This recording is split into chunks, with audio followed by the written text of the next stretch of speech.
And obviously, just our last energy topic for today, and I think we've talked about fusion before, but I thought it was just interesting, this sort of new story that came out about that coming out of the UK, European scientists taking a significant step closer to mastering, a technology that could potentially allow for the harnessing of nuclear fusion. But you've already explained previously how difficult that potentially is. But it sounds like they were able to sustain it for 5 seconds, I think, based on what I saw in that article. So I guess it's like baby steps towards this. But if you're you're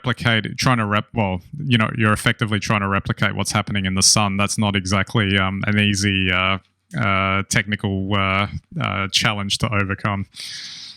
But what's exciting about this is that they managed to predict, I think, the way the fusion reaction would go. And they're currently building a full-scale fusion reactor in Europe. And so this is done sort of in a test reactor. And what's exciting about it is the reaction went the way they predicted, which means that the science behind this is obviously on the right track for now. So, if we do get there and we can produce fusion, and if it takes us 50 years, if it takes us 100 years to get there, it will be worth it.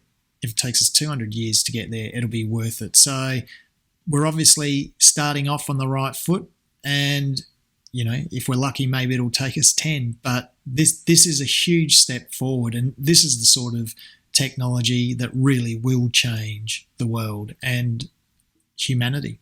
Well, I mean, it kind of blows your mind, say if humans were able to harness this, because if you think of everything as like supply and demand, and there are limits on what's available, etc. If you potentially get an unlimited power source, which is what this potentially would end up being, that would literally just change everything of how we would do things, because because then if it's unlimited and always available, then how does supply and demand work in that particular scenario?